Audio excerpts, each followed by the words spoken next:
Start करते हैं हम लोग फिर अपना जो थ्योरी ऑफ लर्निंग चल रहा था, अधिगम का जो सिद्धांत चल रहे थे, उसमें हम लोगों ने देखा कि सर कैसे जो टॉपिक्स है वो चल रही है। तो आगे चलते हैं हम लोग थर्ड व्यक्ति के ऊपर, जो कि है स्किनर, BF स्किनर।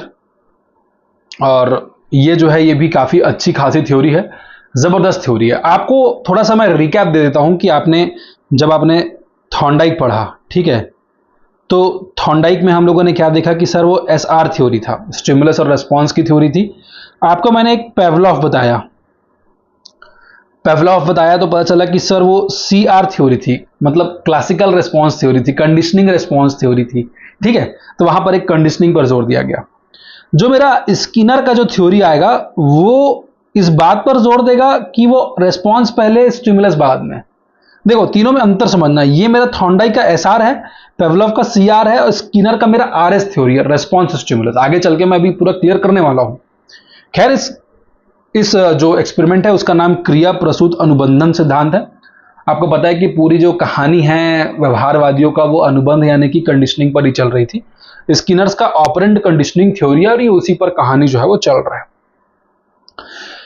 इस सिद्धांत का प्रतिपादन आपको पता है BF स्किनर है। स्किनर अनुकूलन के आधार पर पुनर्बलन को मानते हैं। एक थ्योरी आई जिसको बोला गया रीइंफोर्समेंट। मतलब आगे चल के आपको समझना ही पड़ेगा कि रीइंफोर्समेंट है क्या, पुनर्बलन है क्या, अगर स्किनर को बनाना है तो। कई बार ये क्वेश्चन पूछते हैं कि क्या रीइंफोर्समेंट का सिद्धांत जो है वो स्किनर ने दिया है, तो याद रखना वो स्किनर नहीं है भैया, वो हल है, ठीक है, वो हल है, वो अलग दूसरा व्यक्ति है। उनका ड्राइव रिडक्शन थ्योरी आता है, वो ऑल टुगेदर डिफरेंट थिंग है। वो रीइंफोर्समेंट की थ्योरी देने वाले वो हल है, यूज करने वाले स्किनर है। मोस्टली जो यूज करेंगे वो स्किनर है, और इन्होंने ही ज्यादा रीइंफोर्समेंट को यूज किया है। यदि किसी अनुक्रिया के करने से सकारात्मक एवं संतोषजनक परिणाम मिलते हैं तो प्राणी क्रिया बार बार दोहराता है। आपको एक बार पता चला कि यार मतलब ना ये वाला आइसक्रीम खा के जो मजा आ रहा है ना वो किसी चीज में नहीं आ रहा है। फॉर एन एग्जाम्पल मैंने कहा ना कि आपको मिक्स्ड फ्रूट आइसक्रीम खा के यदि मजा आ रहा है तो बार बार आप कभी भी जाओगे तो मिक्स्ड फ्रूट आइसक्रीम खाओगे, या फिर आइसक्रीम का वो जो मजा है ना गर्मी में वो अलग ही है, वो ऑल टुगेदर डिफरेंट है। तो आप क्या करोगे, बार बार आइसक्रीम खाओगे क्योंकि आपको संतोषजनक, आपको मजा आने लगा है उस चीज में। आपको पता है कि मतलब दिन भर यूट्यूब देखने में, दिन भर रील्स चलाने में जो मजा है जीवन में वो कहीं नहीं है। तो रोज दिन भर रील्स पर रील्स चला रहे हैं, शेयर कर रहे हैं। असफलता या नकारात्मक परिणाम मिलने पर प्राणी किसी क्रिया को पुनः दोहराने से बचता है, जिससे उद्दीपन अनुक्रिया का संबंध कमजोर हो जाता है। आपको पता चला कि साला 2-2.5 साल से तैयारी कर रहा हूं, अब माँ बाप बोल रहे भैया तेरा शादी कर देंगे, आपको पता है नकारात्मक परिणाम मिलने वाला है, अब तड़फड़ छत्तीसगढ़ तुरंत पढ़ाई करना चालू कर देते हैं। समझ में आया? तो आप यही इनका विधायक की क्रिया प्रसूत की हमारा ऑपरेंट कंडीशनिंग थ्योरी है। और थोड़ा और आगे चलता हूं कि इस चीज को समझाऊं, इससे पहले कि इन्होंने एक्सपेरिमेंट किस किस पर किया था, तो याद रखना कि थॉर्नडाइक ने किया था बिल्ली और चूहे पर, थॉर्नडाइक ने किया है कैट पर और रैट पर। पेवलॉफ का है भाई डॉग पर, और मेरा स्किनर का किस पर है, तो भाई स्किनर का है मेरे कैट पर, सॉरी स्किनर का है मेरे रैट पर, स्किनर का है मेरे रैट पर और पीजन पर, चूहे पर और कबूतर पर। ठीक है, समझने को स्टार्ट करेंगे इसको। अब देखो एक चूहा है, इसके पहले वाले में थॉर्नडाइक में बिल्ली था, बिल्ली को जैसी मछली की सुगंध आई उसने रिस्पॉन्स करना चालू किया। ये चूहा था, चूहा खाली मस्त एकदम बढ़िया ना बैठा था, उसको कोई टेंशन नहीं था, कुछ नहीं था, आराम से बैठा था। उसका बढ़िया CG रेट निकल गया था, शिक्षक भर्ती का वो रेडी कर रहा था कि अब आए तो मैं पेपर को फोड़ूं, बैठा था शांति से। चूहा को टाइम पास करना था तो वो इधर कोच के इधर कोच के इधर कोच के फिर इधर ऐसे करके बहुत सारे जगह वो ऐसी जबरदस्ती हाथ मारा। तो क्या हुआ ना कि यहां पर ना एक लीवर था, वो लीवर गलती से दब गया, उससे ऐसे करते करते खेलते खेलते दब गया। तो जैसी दबा ना तो यहां से खाना आ गया। तो चूहा बोला ये चमत्कार चमत्कार चमत्कार, और ये तो गजब हो गया। चूहा फटाक से उसको खा लिया, उसको मजा आ गया। थोड़ी देर खेला खेला फिर दबा दिया, फिर दबाने के बाद वहां से फिर निकल गया क्या खाना, फिर उसको खा लिया। अब ऐसा प्रतिक्रिया 2-3 दिन हुआ। 2-3 दिन के बाद जब भी मैं उस चूहे को उस पिंजरे में डालता हूं ना, वो जाता है और फटाक से उसको दबा देता है। अब देखो यहां पर उसको पता तो नहीं था कि खाना आया है, ना खाने की उसको खुशबू आ रही थी, कुछ भी नहीं। उसने अचानक से क्या किया यार, एक रेस्पॉन्स कर दिया। उसने अचानक से क्या किया, एक अनुक्रिया किया, और अनुक्रिया करने पर उसको पता चला कि उसको किसकी प्राप्ति हो गई है, उसको स्टिमुलस की प्राप्ति हो गई, उसको उसके उद्दीपक की प्राप्ति हो रही है। अब देखो ये कहानी भी कितना सटीक बैठता है कि जरूरी नहीं है सर कि उद्दीपक रहेगा तभी अनुक्रिया करेगा, कई बार अनुक्रिया करते करते भी उद्दीपक मिल सकता है। और इसीलिए इस थ्योरी को मैं क्या थ्योरी बोलता हूं, आरएस थ्योरी बोलता हूं। RS theory, response stimulus theory, ये इस बात को दर्शा रहा है कि वो जो व्यक्ति है, वो जो जानवर है, वो सीखने के लिए पहले रेस्पॉन्स कर रहा है, और रेस्पॉन्स करने के बाद उन चीजों को क्या कर रहा है, वो सीख रहा है। ठीक है, तो अब ये देखो, इन्होंने भी बोला कि मेरी जो थ्योरी है वो उसके बिहेवियर बेस्ड है, उसके स्टिमुलस के बेस्ड पे नहीं है। मतलब जरूरी नहीं है कि हर वक्त उस व्यक्ति के सामने स्टिमुलस होगा तभी वो अनुक्रिया करेगा, वो व्यवहारों के माध्यम से भी वो सीख सकता है, यदि उसके सामने स्टिमुलस तत्काल में मौजूद ना हो तो भी। ये मेरे को समझ में आ गया। बस यहां पर जो चूहा है वो एक्टिव था, वो सक्रिय चूहा था। अगर वो एकदम सुस्त रहता मेरे जैसे तो बात ही अलग था, फिर तो कुछ नहीं करता। मतलब जो लर्नर्स है वो एक्टिव होने चाहिए, जिनको सीखने की इच्छा है। आपको यदि सीखने की इच्छा है तो आपको एक्टिव होना पड़ेगा, तब तो आप सीख पाओगे, तब तो आप क्या कर पाओगे, आप सीख पाओगे। अगर आप ही एक्टिव नहीं रहोगे तो कैसे सीखोगे मेरे भाइयों, सीख पाओगे? नहीं सीख पाओगे। और मुझे क्या देखना है कि यहां पर स्टिमुलस को जनरेट नहीं किया गया, हमने अलग से स्टिमुलस को जनरेट किया, अलग से लाया क्या? नहीं लाया।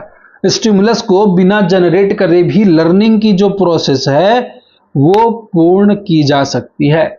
सेम ये कबूतर के साथ भी एक्सपेरिमेंट किया गया और थोड़ी देर बाद पता चला कि ये जो एक्सपेरिमेंट है वो सफल हो रहा है, और इसी के द्वारा स्किनर का ये कंडीशनिंग निकला जो कि ऑपरेंट कंडीशनिंग है। क्या हुआ कि यहां पर एक थ्योरी आई, और उस थ्योरी को मैं वापस से लेकर आता हूं।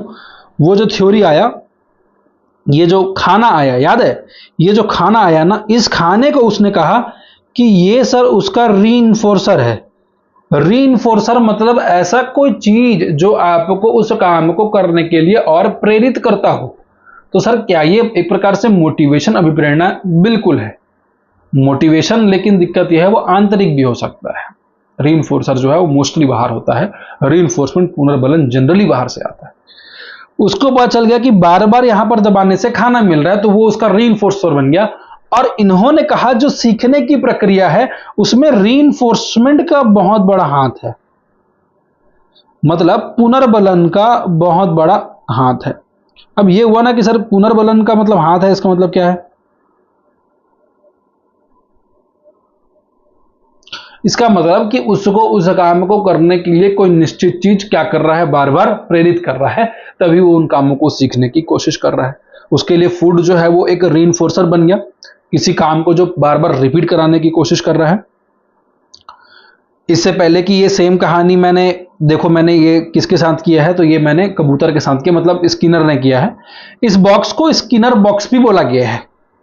उसके जो स्किनर के जाने के बाद उनके जो चेले चपाटे लोग थे ना, चेले चपाटे मीन्स इन गुड सेंस, ठीक है, तो चेले चपाटे लोगों ने उनका क्या किया, जो बॉक्स है जिसपे एक्सपेरिमेंट हुआ उसका नाम ही स्किनर बॉक्स रख दिया गया। यहां पर से एक थ्योरी और समझना कि रीइंफोर्समेंट में क्या सर पॉजिटिव, देखो रीइंफोर्समेंट में ना 2-3 टाइप समझाता हूं मैं, ठीक है। एक मेरा समझने की कोशिश करो कि प्राइमरी रीइंफोर्समेंट क्या होगा, प्राथमिक पुनर्बलन क्या होगा।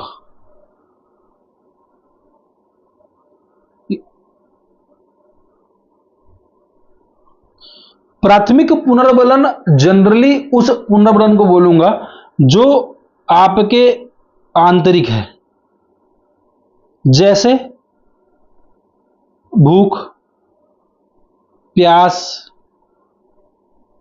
नींद, काम, ये सभी चीज को मैं प्राइमरी या फिर प्राथमिक पुनर्बलन बोलूंगा, जो हो सकता है कि बिना किसी बाहरी दबाव के, बिना किसी बाहर व्यक्ति बोले भी ये आपके अंदर उत्पन्न हो जाए। बिल्कुल, ये बायोलॉजिकल नीड्स है, ये जैविक आवश्यकताएं हैं। ये मेरा प्राथमिक पुनर्बलन है जिसके लिए बाहरी कोई आवश्यकता नहीं है। सेकेंड है मेरा सेकेंडरी रीइंफोर्समेंट। ये मेरा प्राथमिक है पुनर्बलन था, अब ये मेरा द्वितीयक पुनर्बलन है, जो बाहर से डिसाइड होता है, मतलब कि बाहरी इस पे प्रभाव होता है, जैसे कि पैसा। सबसे बेस्ट एग्जांपल है कि लोगों को देखकर ही तो पैसा कमाने की इच्छा है कि सर वो शानदार पैसा लेकर सर 1 नंबर घर बनाया, 1 नंबर गाड़ी बनाया, मेरे को बनाना है सर, बहुत सा ट्रिप पे गया सर, क्यों, पैसा अच्छा है, पैसा कमाया। तो कहीं ना कहीं ये रीइंफोर्समेंट भी है कि अच्छा नौकरी करके यार अच्छा पैसे कमाने हैं, अच्छी सेविंग्स करना है, फिर मुझे भी घूमने जाना है। अब ये आपकी शरीर की आवश्यकता तो नहीं थी ना कि आपको एकदम शानदार ट्रिप पे जाना है। शरीर बोलता है क्या कि ट्रिप पे जाओ, शरीर नहीं बोलता है, आपका पैसा बोलता है, आपका मन बोलता है। ये एक रीइंफोर्समेंट है जो आपको बाहर से मिला, ठीक है। जो प्राइमरी है ना वो केवल इतना ही है, इसके अलावा बाकी सब चीज हम अपनी अच्छाई के लिए और दुनिया के दिखावे के लिए कर रहे हैं। मैं ये नहीं कर रहा हूं कि हम घर दिखावे के लिए, नहीं भैया, वो हमारा इमोशनल वैल्यू है, हमारा वर्मा हमारा खुद का है, स्वयं का है, बट स्टिल कहीं ना कहीं दूसरों से ज्यादा प्रभावित है, तभी इस प्रकार का घर बनाएंगे क्योंकि उसका घर हमने ऐसा देखा है, हम भी चाहते हैं हमारा घर ऐसा रहे। ये क्या है, ये मेरा सेकेंडरी रीइंफोर्समेंट है या द्वितीयक पुनर्बलन है। और क्या कहानी बताऊं, और दूसरा कहानी में समझाने की कोशिश करता हूं कि मेरा क्या चीज पॉजिटिव और नेगेटिव रीइंफोर्समेंट, पॉजिटिव और नेगेटिव रीइंफोर्समेंट। अच्छा, एक चीज को समझना, रीइंफोर्समेंट जो है वो पुनर्बलन है, पनिशमेंट है वो दंड है, दोनों में अंतर है। रीइंफोर्समेंट है वो मेरा पुनर्बलन है, पनिशमेंट जो है वो दंड है। रीइंफोर्समेंट पुनर्बलन इसलिए किया जाता है ताकि वो जो व्यवहार प्रदर्शित कर रहा है उसमें बढ़ोतरी की जा सके। दंड किया जाता है ताकि वो जो व्यवहार बार बार कर रहा है उसको करना वो कम कर दे या फिर बंद कर दे। ये दोनों में अंतर है। यदि आप बोलोगे तो मैं एक अलग से वीडियो केवल और केवल positive reinforcement, negative reinforcement, positive punishment, negative punishment और ही बना के दे सकता हूं। मेरी ठीक ठाक समझ इस टॉपिक पे है। अब चलता हूं कि पॉजिटिव और नेगेटिव में अंतर क्या है।